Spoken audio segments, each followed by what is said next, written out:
Selamat malam teman-teman seluruhnya dan salam sejahtera kepada kita seluruhnya.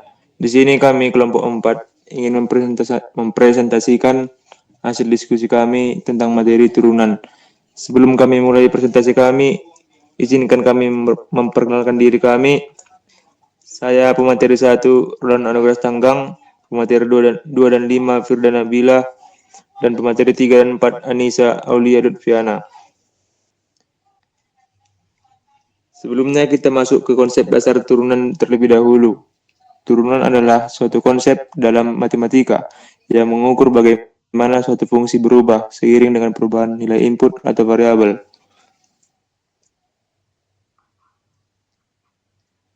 Berikut subbab yang kita bahas selama presentasi ini. Yang pertama, masalah garis singgung dan laju saat. Yang kedua, dua masalah dengan satu tema. Yang ketiga, konsep turunan.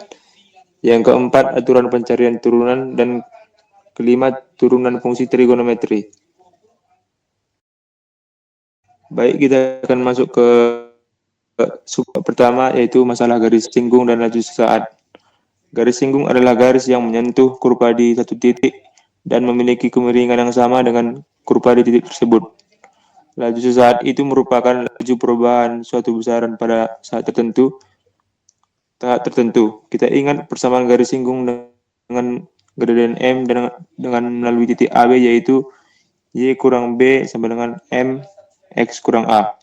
Jadi persamaan garis singgung fx dx sama dengan x0 dapat ditulis y kurang fx0 sama dengan f aksin x0 dikali x kurang x0. Baik, kita lanjut ke contoh soalnya. Tentukan persamaan garis singgung kurva fx sama dengan x kuadrat tambah 1 dx0 sama dengan 1. Nah, teman-teman, pertama kita mencari garis kemiringannya yang warna hitam atau disingkat dengan M, yang rumusnya itu x0, fx0. Seperti diketahui di soal, x0 itu sama dengan 1. Lalu fx0-nya kita substitusikan ke x kuadrat kurang 1. Jadi 1 kuadrat kurang 1 sama dengan 0. Jadi garis M-nya atau garis singgungnya itu adalah titik garis singgungnya itu adalah 1,0. Lanjut kita cari kemiringannya. Yang rumusnya itu f aksen x0. Pertama-tama kita turunkan x kuadrat kurang 1 menjadi 2x. X-nya sama dengan 1, kita substitusikan aja, 2 kali 1 sama dengan 2. Jadi garis singgungnya adalah 2. Setelah itu kita masuk ke persamaan garis singgungnya. Yang rumusnya itu saya ingat y kurang f x0 sama dengan f aksen x0 dikali x kurang x0. Langsung kita masukkan ke rumusnya, y sama dengan 0, y kurang 0 sama dengan 2x, 2 kali x kurang 1, lalu kita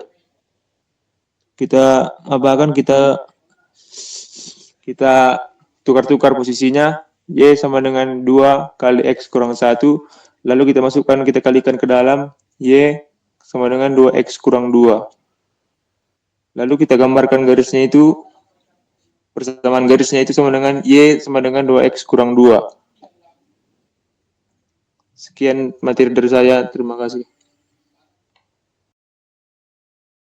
Materi yang selanjutnya kita akan membahas 2 masalah dengan satu tema. Masalah yang pertama itu adalah garis singgung, yang kedua itu ada kecepatan sesaat. Garis singgung. Menurut Euclides, garis singgung adalah garis yang menyentuh suatu kurva hanya pada satu titik. Perhatikan gambar di bawah ini. Yang disebut dengan garis singgung sebagai garis yang menyentuh suatu kurva di hanya satu titik, dia hanya menyentuh satu titik saja. Misalnya kalau ada kurva yang bentuknya seperti ini bergelombang, maka untuk mencari titiknya itu adalah yang paling dekat dengan garisnya atau titik terbaiknya yaitu P di sini dia titiknya.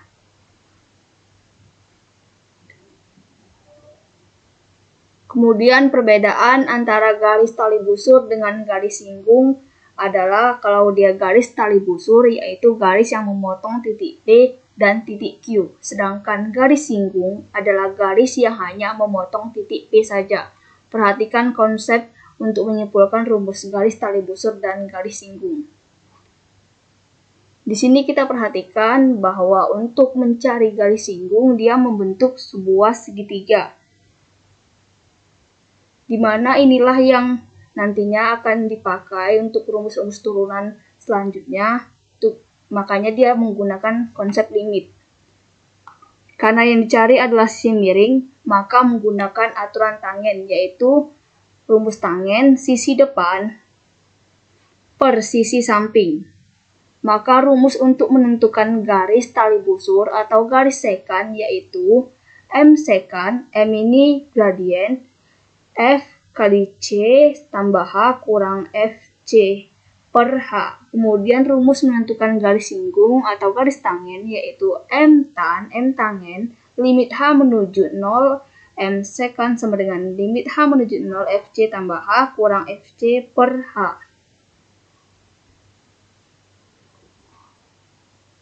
Yang kedua, kecepatan sesaat. Definisinya, jika benda bergerak di sepanjang garis koordinat dengan fungsi positif Ft, maka kecepatan sesaat pada saat C adalah V sama dengan limit H menuju 0 Fc tambah H kurang Fc per H. Asalkan bahwa limit ini ada dan bukan tak hingga atau min tak hingga. Definisi garis singgung dapat didefinisikan seperti ini, kemudian untuk definisi kecepatan sesaat dapat didefinisikan seperti ini. Definisi inilah nanti yang menentukan definisi dari turunan, yaitu f aksen, x sama dengan limit H menuju 0, fx tambah H dikurang fx per H. Asalkan bahwa limit ini ada dan bukan tak hingga atau min tak hingga. Soalnya tadi contohnya yaitu gambarkan grafik dan garis singgung serta carilah kemiringan garis singgung pada kurva fx pangkat 2 di titik 2,4. Ini digambarkan. Kemudian masukkan rumusnya tadi. M tan, karena yang dicari adalah kemiringannya, garis singgungnya, sama dengan limit H menuju 0, Fc tambah H kurang Fc per H. Ini titik 2-nya di sini, nih 4-nya sebagai Y. Kemudian masukkan C-nya 2, tambah H F2 per H. Karena tadi yang dicari di sini adalah X pangkat 2, maka di sini pangkat. Yaitu limit H menuju 0, 2 tambah H pangkat 2 dikurang 2 pangkat 2, limit H menuju 0 sama dengan 4 ditambah 4H tambah H pangkat 2 dikurang 4 per H. Ini 4 ditambah 4H dikurang H pangkat 2 didapat dari hasil pemfaktoran. Dijabarkan faktornya ini. Kemudian limit H menuju 0 sama dengan H kali 4 tambah H dikurang per H. Ini hanya sama-sama H, di bawah H, di atas H, jadi dimatikan aja. Jadi hasilnya adalah 4 tambah H, masukkan nilai H-nya yaitu 0, 4 tambah 0 hasilnya adalah 4. Kemudian, kita mencari kecepatan rata-rata dan kecepatan sesaat. Jika sebuah benda B jatuh dari atas gedung, percobaan menunjukkan bahwa apabila mulai dari keadaan diam, maka benda B jatuh sejauh 16 T pangkat 2 meter dalam T detik. T ini adalah waktu detik. Benda B jatuh sejauh 16 meter dalam detik pertama dan 64 meter selama 2 detik pertama. Berapakah kecepatan saat pada T sama dengan 1. Untuk menentukan rumus kecepatan, itu yaitu jarak per waktu. Rumus kecepatan rata-rata yaitu jarak pertama dikurang jarak kedua per waktu kedua dikurang waktu pertama.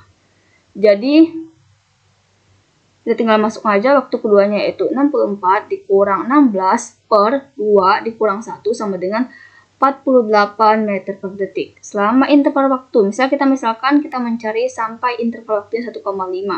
Maka karena tadi X pangkat 2, kita buat sini pangkatnya masukkan aja, tinggal hasilnya itu 40 meter per detik. Begitu juga misalnya kita istilahkan 1,1, maka mencarinya seperti ini. Kemudian yaitu kita mencari kecepatan sesaat. Rumus kecepatan sesaat adalah V sama dengan limit H menuju 0, Fc tambah H kurang Fc per H. Asalkan limit ini ada dan bukan tak hingga atau min tak hingga. Kita kaitkan dengan soal sebelumnya, yaitu sebuah benda B jatuh dari atas gedung. Percobaan menunjukkan bahwa apabila mulai dari keadaan diam, maka benda B jatuh sejauh 16 T pangkat 2M dalam T detik. Jadi benda jatuh sejauh 16 meter dalam detik pertama dan 64 meter selama 2 detik kedua. Berapa kecepatan saat pada T91? Masukkan rumusnya, rumus kecepatan tadi yaitu rumus ini. Kecepatan saat limit H menuju 0, F1. Kita masukkan 1 karena yang cari sini adalah 1. Kemudian tambah H kurang F1 per H, maka F sama dengan limit H menuju 0, 16 ini detik pertamanya, jarak pertama kemudian dikurang jarak pertama per H. Limit H menuju 0, 16 dikurang 32 H ditambah 16 H pangkat 2 dikurang 16 per H. 32 ini didapat dari hasil penjabaran faktoran dari sini. Begitu juga yang ini kita jabarkan yang ada di sini, dia pangkat 2 karena di sini pangkat 2. Limit H menuju 0, 32 ditambah 16 H sama dengan 32 meter per detik. Hanya ini kita isi dengan 0. Jadi langsung dia hasilnya adalah 32 karena 16 dikali 0 itu hasilnya 0. Baik, dilanjutkan teman saya, Anissa. Silakan. Baiklah, masuklah kita ke materi ketiga, yaitu konsep turunan. Konsep turunan adalah perhitungan perubahan nilai fungsi karena perubahan pada variabelnya. Turunan juga bisa diartikan sebagai pengukuran bagaimana fungsi berubah seiring dengan perubahan nilai input. Maka, turunan fungsi pertama dari fungsi fx dapat dinotasikan sebagai berikut. Masuklah kita pada contoh yang pertama. Contoh soal konsep turunan pada bilangan berpangkat. Contohnya itu f aksen x sama dengan n kali a kali x pangkat n kurang 1 sama dengan 2 kali 1 kali x pangkat 2 dikurang 1, hasilnya adalah 2x.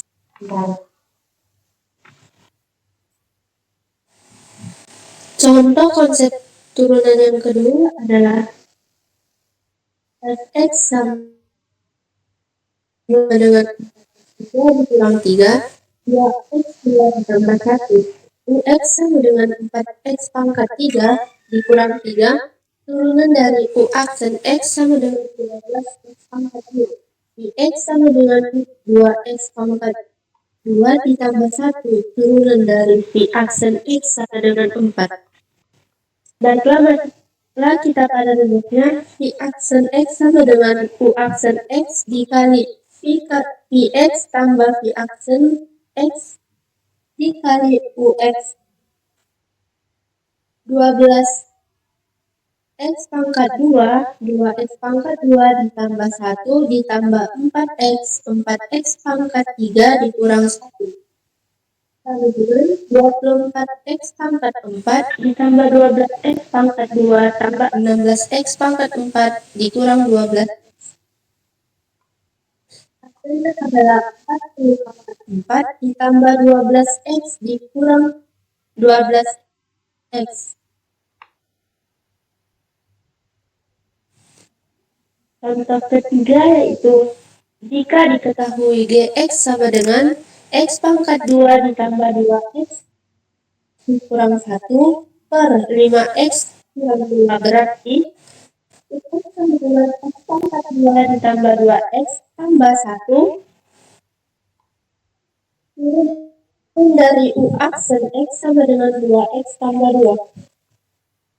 Px sama dengan 5X dikurang 2 turunan dari P aksen X sama dengan 5.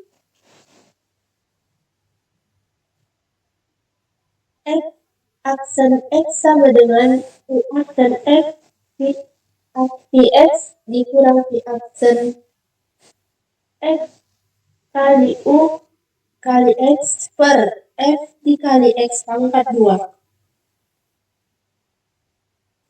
sama dengan 2X ditambah 2, 5X dikurang 2 dikurang 5X pangkat 2 ditambah 2X ditambah 1 per 5X dikurang 2 pangkat 2. Hasilnya 10 pangkat 2 ditambah 5X dikurang 4 dikurang 5X pangkat 2 ditambah 10X tambah 5.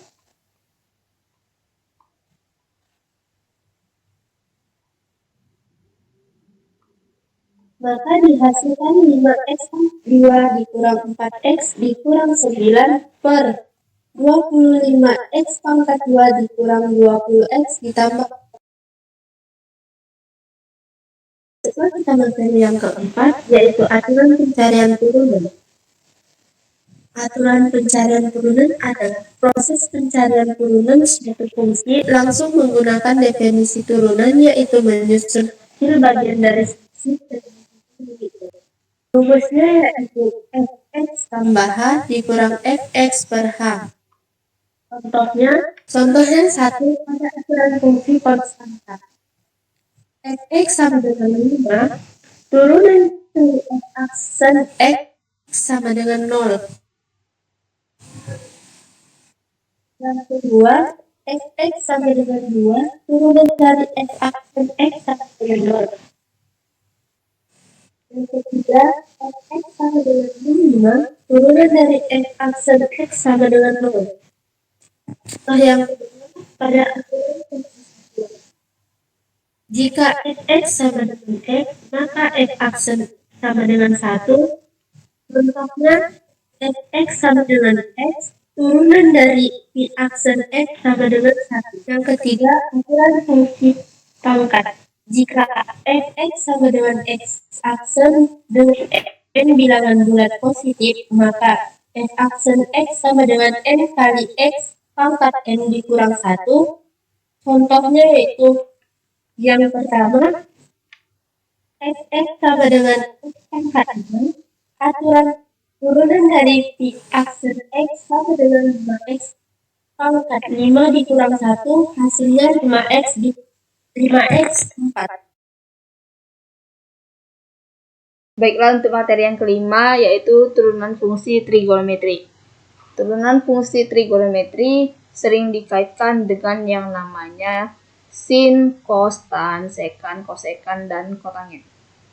Dimana ini ada 6 rumus yang harus dihafal karena ini merupakan konsep dalam pencarian turunan fungsi trigonometri nantinya yang akan dipakai. Yang pertama yaitu y sama dengan sin x, maka turunannya adalah y aksen sama dengan cos x.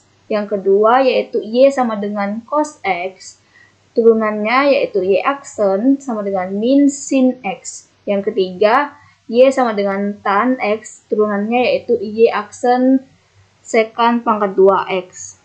Kemudian yang keempat, y sama dengan sekan x, turunannya yaitu y aksen sekan x dikali tan x. Yang kelima adalah y sama dengan kosekan x, turunannya yaitu y aksen sama dengan min kosekan x dikali kotangan x. Yang keenam, y sama dengan kotangan x, turunannya yaitu y aksen sama dengan min kosekan pangkat 2x. Contoh untuk turunan fungsi trigonometri yang pertama yaitu y sama dengan 2 cos x, maka y aksennya yaitu, karena tadi turunan dari cos adalah min sin, maka yang keduanya ini kita turunkan, kemudian di depannya ditaruh min, Kemudian turunkan turunan cosnya yaitu min sin X. Maka turunan dari 2 cos X yaitu min 2 sin X. Yang kedua adalah Y sama dengan sin 2X, maka Y aksennya yaitu turunan dari sin adalah cos. Kemudian turunan dari 2X adalah 2, maka hasilnya yaitu 2-nya taruh di depan, 2 cos 2X. Yang ketiga adalah Y sama dengan 3 cos pangkat 2 2X. Turunannya yaitu 2 dikali dengan bilangan depannya, maka 6, kemudian pangkatnya dikulang 1, yaitu cos. Jadi turunannya adalah 6 cos 2X, turunan dari 2X adalah 2. Jadi ini dikalikan 6 sama 2-nya, maka dapat dihasilkan adalah Y aksen 12 cos 2X. Terima kasih. Baik teman-teman, kelompok 4 kelompok kami sudah selesai melakukan presentasinya. Kami ucapkan terima kasih, mohon maaf kalau ada salah kata dan materi yang kurang dimengerti. Terima kasih.